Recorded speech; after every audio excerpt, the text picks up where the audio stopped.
Chers internautateurs et internautatrices, amateurs de nouveaux venus dans le secteur, bienvenue dans cette rétroactivation toute spéciale et particulière, puisque nous avons la joie et le bonheur d'accueillir un nouvel arrivant, un nouvel éditeur, qui répond au nom de Buzzy Game. C'est ça qui est bien avec la tendance actuelle, c'est que c'est mis sur les t-shirts d'une excellente couleur magnifique, j'ai envie de dire. Et cette personne qui tient ce t-shirt sur ses épaules, c'est ni plus ni moins que Monsieur Vladimir Vatine. Comment vas-tu, Monsieur Vlad?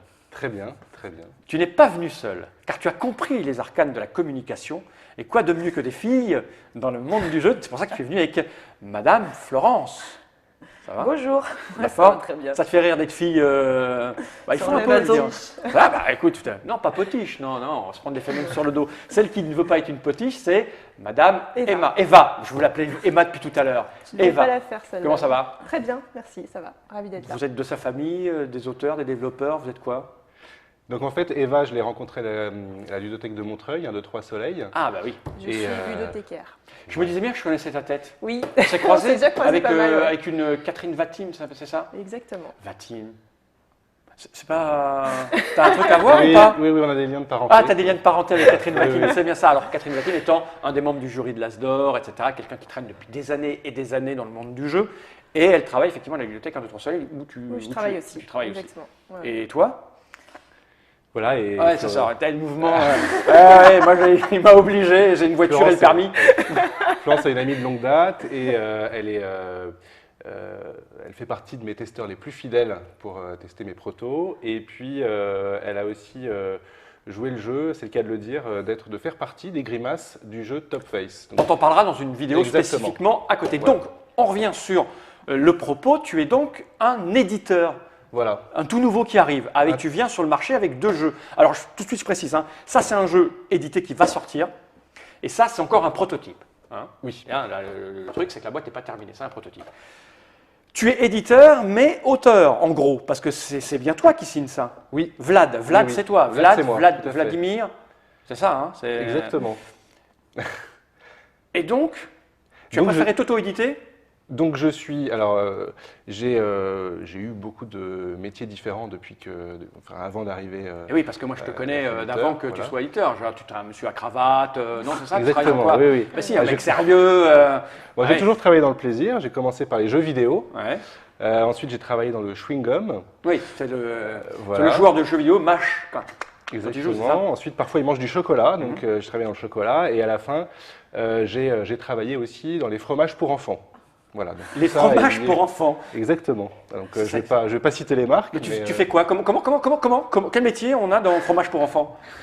Tu testes, tu fais bon, ça c'est un fromage pour les enfants. Alors, on communique sur les fromages, on étudie tout ce qui est nutritionnel, on crée des nouveaux fromages. Alors fromage pour enfants, c'est quoi? C'est vache qui rit?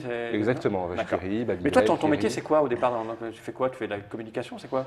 C'est du marketing. Mais le Marketing. marketing, ça veut un peu rien dire. Donc, Ouais. moi, c'était surtout l'innovation. Voilà. D'accord. Ok. Et donc tout ça c'était bien, mais Et D'abord, tout parlons de ça, jeu du matin au c'était soir. Très bien, mais voilà, j'avais envie de me mettre à mon compte. Et puis, voilà, ma passion m'a un peu rattrapé parce que j'ai toujours joué. Et l'idée, c'est de créer des jeux et aussi de m'auto-éditer. Alors, l'idée, c'est que je m'auto-édite dans un premier temps. Après, voilà, enfin, j'éditerai d'autres. c'est la nouvelle vision de l'auto-édition, de l'auto-éditage.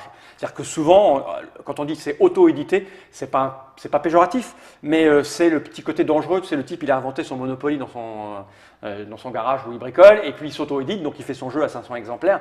Là, c'est pas tout à fait ça. On voit arriver, depuis quelques temps, il y en a eu quelques-uns, des auteurs qui font de vrais jeux et qui décident de commencer un métier d'éditeur en éditant leur premier jeu que c'est eux qui l'ont fait, comme du coup c'est plus facile Voilà. de négocier, de signer les contrats, tu prends moins de risques, etc. Donc, ton objectif, c'est de devenir éditeur. Et Exactement. tu commences par tes propres jeux parce que j'ai Parce que plusieurs t'avais envie petites de faire. idées en Voilà, tête c'est et ça que j'avais l'idée. envie de le faire. Voilà. Alors, tu commences par un jeu qui s'appelle Top Top Face. Face. On voit le format, on voit la mise en page qui est très mass market. Bon, tu as vendu de la vache qui rit, enfin du fromage pour enfants, donc tu as l'air de connaître Ça joue. le truc. Tu as choisi. Et quand on voit celui-là aussi, même format, même gabarit. Alors, Graph City, ça s'appelle. Donc, c'est un Voilà. truc branché jeune, etc. Ça veut dire que tu as déjà une ligne éditoriale extrêmement bien établie, ciblée. Tu veux faire du jeu grand public, facile d'accès, c'est quoi le propos de Alors, la boîte de Buzzy Game? Je veux avant tout faire des jeux qui me font plaisir, auxquels je prends plaisir à jouer. Alors Et, quel genre de joueur es-tu? Ah, bah, j'ai beaucoup de facettes. Je joue beaucoup aussi aux jeux plutôt de gestion. Donc je suis à la fois jeu de gestion et jeu party games. Party games aussi. D'accord. Voilà. Et j'avais mes deux premières idées. C'était donc un jeu de grimaces les grimaces, bon, ça m'a toujours fait marrer. Je pense que ça fait marrer tout le monde. Non. J'ai une tête à grimace. Regarde, tu vois, je fais une grimace, mais vous la voyez pas.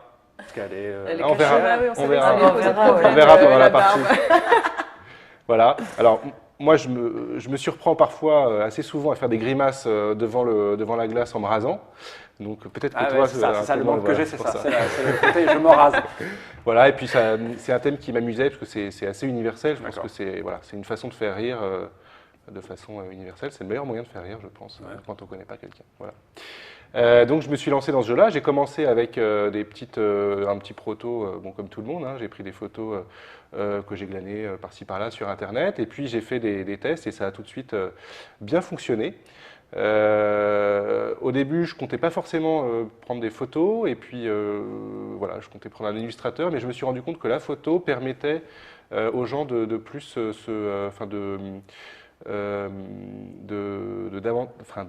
s'identifier. de davantage Tu trouvais plus s'identifier. facilement la posture de la grimace. Exactement. Et qu'avec puis le on se dessin. dit, bah, il a Ouais. réussi à le faire sur la photo, donc moi je peux le faire. Alors que l'illustration, c'est pas forcément évident. Voilà, donc ça peut apparaître un pack du coup mass market, mais pas du tout. L'objectif, c'est de montrer des grimaces sur le pack et puis D'accord. de montrer. Mais comme tu sais la bien marque, vendre les choses, tu l'as fait, c'est séduisant, c'est vrai. Ouais, c'est bon. Voilà, Voilà, j'ai mis des couleurs Voilà. pour que ce soit ludique, quoi. Ok. Et Voilà. ça, celui-là, donc, on en parlera dans une vidéo, on va rentrer dans les détails. Donc, tu déboules. Quand est-ce que ton premier jeu sort alors? Alors, j'ai reçu plusieurs centaines d'exemplaires que je vais d'abord présenter à Cannes en avant-première, D'accord, donc fin février, début mars 2015. 2015. 2015. Voilà. Et puis ensuite, mon distributeur BlackRock. Donc voilà, tu travailles pour de vrai. Enfin, tu me diras, comme tu traînes un petit peu dans le milieu depuis un moment, que tu connais un peu des gens, tu sais qu'il faut un distributeur. Parce que l'auto-édité, dont je parlais au début, en général, il s'auto-édite et puis voilà, il ne sait pas qu'il faut distribuer. Mais toi, tu connais la mécanique, donc tu as trouvé un distributeur et c'est BlackRock. Donc, Et c'est BlackRock. Voilà. pour la France. Pour la France. Donc Pour le moment, l'instant, tu te consacres qu'en francophonie de chez nous ou, Pour l'instant, comme je fais mes premiers pas dans l'édition, pour l'instant c'est la France. Après, bien sûr, ce sera aussi, je vais envisager d'autres pays. D'autant plus que c'est un jeu sans texte, donc ça peut être assez simple. Et que la grimace, je l'ai dit, est universelle, donc ça peut plaire. Voilà, et BlackRock commencera la distribution, donc ce sera disponible dans les bonnes boutiques à partir de fin mars. D'accord. Et ça coûtera combien? Tu es sur une gamme de prix Aux alentours, 19,90 en ouais, d'accord, prix sur la conseillé. gamme, ok, standard. Voilà. Et donc après, le futur, c'est quoi? Il y a ça, mais là, c'est encore un jeu de toi, celui-là. Oui, Voilà. tout à fait. Mais du Donc- coup, le propos après, c'est. Alors pour répondre à ta question tout à l'heure, j'ai pas répondu. Sur ma ligne éditoriale, l'idée c'est de faire des jeux fun, simples et conviviaux, donc des jeux rapides et faciles d'accès. Dans un premier temps. Après, je ne veux pas me mettre des barrières, hein, mais dans un premier temps, je suis sur ce créneau-là. Et je compte lancer 2 jeux par an. Donc ça, c'est D'accord. mes 2 premiers jeux. L'année prochaine, j'en aurai 2 autres. A priori, des jeux à moi, mais je ne D'accord. peux pas trop m'engager. Oui, un voilà. jour, je ferai des jeux d'autres auteurs, mais il y en a déjà 24 en stock, le gars. C'est Donc, t'es clair. tranquille pour On est 12 bien. ans, là, Il y c'est en ça? a Ah, mais encore, j'ai eu 37 ans de frustration à ne Ouais. pas pouvoir créer de Tu jeux. as donc, 37 ans voilà. Mais ça ne se voit pas, on lui en donne 22. Entre 22 et 37, ça dépend. Ça dépend si je joue ou pas. Mais voilà, donc j'ai encore quelques envies. Et puis je verrai. Après, si mes jeux plaisent pas, je les sortirai Ouais, pas, bien sûr. tu hein. verras bien. Oui, oui. D'accord. Donc, tu dis 37 ans de frustration, c'est-à-dire que pourquoi faut dire que tu voulais faire du jeu, mais t'osais pas? C'est quoi Déjà, j'ai choisi des métiers qui étaient toujours sur la création. donc sur des univers qui m'amusaient. Hein. Les jeux vidéo, c'est moins amusant que les jeux de société, mais ça reste amusant. Le chocolat, c'est amusant, les chewing-gums, c'est amusant, les fromages pour enfants, c'est aussi amusant. Voilà, et je ne regrette pas du tout mon passé, mais maintenant j'avais envie de passer vraiment à autre chose et de me consacrer pleinement en étant aussi indépendant. À côté par rapport au pleinement, donc tu as tout laissé tomber, tu fais vraiment ça à 100%. Exactement, j'ai tout laissé tomber. Waouh. C'est couillu à 37 ans. C'est couillu, à un moment il faut se lancer. Oui, il y a une certaine prise de risque, mais je disais ma passion m'a rattrapé. À un moment, on a envie aussi de travailler en se faisant plaisir. Donc voilà. Après, Et alors, Madame Catherine, elle prend ça comment du coup? Parce que Madame Catherine, elle est très heureuse forcément.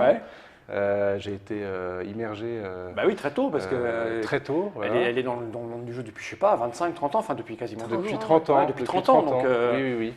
Donc, et depuis 30 ans. Tu l'as connu tout le temps en train de jouer, tout le temps en train de bouger. Exactement. On a toujours joué. Et du coup, j'ai testé énormément de jeux avec elle. On a toujours joué en famille. Et voilà, je pense savoir. Du coup, ça me vient comme ça, mais je pense que c'est un cas rare. Il n'y a pas de fils ou de filles 2 dans le monde du jeu, comme il y a en musique ou en. Non, ce ne sera pas le premier cas. Il y a qui d'autre? Non, ce serait peut-être le premier cas de fils 2.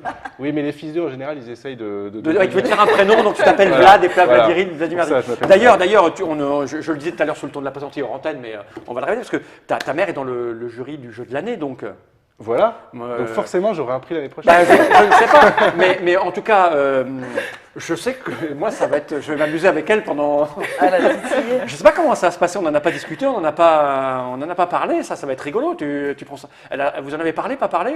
Non, ça c'est… Oui, moi j'ai été clair avec elle tout de suite, je lui ai dit je ne veux surtout pas être nominé à Cannes. Donc, non, ça c'est pas bien, ce qu'il faut c'est…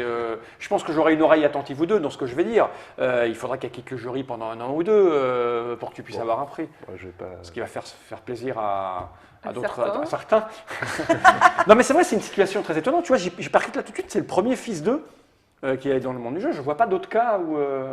Si, il y a Timothée de Jacques Taléa, mais c'est pas tout à fait pareil. Oui, Timothée, je mens, tu vois, en réfléchissant. Timothée de Jacques Taléa, c'est le fils de Monsieur Leroy, qui est un grand auteur de jeux abstraits. Mais Timothée, il crée pas des. Il crée pas des jeux, mais il est éditeur. Il est éditeur. Mais Catherine ne crée pas de jeux non plus. Ouais, mais elle a un réseau. Mais Timothée, il est dans le monde du jeu depuis. Ouais, non, je sais pas en fait. Ouais, toi, peut-être le deuxième. Toi, t'as peut-être le deuxième. Je vais prendre ça pour voir si les gens ont des choses à dire, parce que tu sais, on est en direct, donc on a commencé un peu tard. Bon, les gens forcément ils parlent de ma grimace. Ok.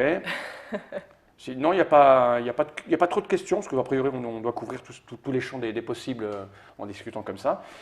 En tout cas, ça fait 12 minutes de papotage, tu as des trucs à dire, rajouter, on a compris la ligne éditoriale, que tu t'interdis rien.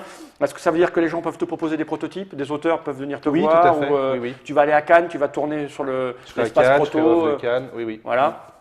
Avec quoi qu'il arrive, ils peuvent te le proposer, ils n'ont pas forcément des trucs mass market à base de rigolade dedans, ils peuvent te proposer des jeux. Ah oui, non, au contraire. Ça, c'est pas. J'ai joué à un proto, moi, il y a un moment, il a peut-être beaucoup évolué depuis, mais ça n'avait rien de rigolo, ça, c'était très stratégique quand même. Si, c'est rigolo. C'est devenu rigolo. Ah ouais, parce que moi, quand j'ai joué, c'était pas vraiment. C'est pas que c'était pas rigolo, mais il fallait se creuser la tête pour poser des cartes. Enfin, tu vois, c'était. Alors là, il faut pas forcément se creuser la tête. Il faut être assez vif et il faut être créatif parce que c'est un jeu de graffiti où on va composer, on crée des mots. D'accord. Ouais, il faut les défendre. Et donc c'est là, il faut les défendre. Et il y a la petite astuce du graffiti, c'est que quand on pose un mot, on va pouvoir recouvrir les mots des autres. D'accord. Voilà. Et c'est ce qui fait la distinction du jeu, qui n'est pas un jeu de lettres. Voilà. Donc on a tout compris. Buzzy Games, donc un nouvel éditeur avec Vlad, un nouvel auteur qui se lance dans la création avec ses premiers jeux. Pour ça, on va se revoir. Tu me donnes combien de temps pour être sûr que ça marche ou pas? 1 an, 2 ans? Tu as planifié? T'es sûr que ça va marcher, ça? Ah, j'espère que ça va marcher. En tout cas, là, j'ai mis sur ma page fan Facebook que c'était sans doute le jeu le plus drôle du monde. Ah oui. Et modeste. La vache qui rit est le meilleur fromage du monde, on le sait tous. C'est vrai. Non, c'est quoi? Il y a le Kiri aussi, c'était fromage pour enfants, Kiri, ça. Voilà. Oui. Fromage pour enfants. C'est rigolo comme… Moi, ça me fait. Enfin, je sais pas. Toi, il y a des trucs comme ça. Les conseillers d'orientation, au troisième, ils ne peuvent pas te proposer. Est-ce que vous avez pensé à travailler dans le fromage pour enfants? C'est une bonne voie. Ça existe. Il faut bien que tes enfants consomment du fromage. Top Face, on en parlera dans une autre vidéo et on va jouer. Moi, j'ai hâte de jouer avec vous. De faire des grimaces. Bah ouais. Merci Vlad. Merci Florence. Merci.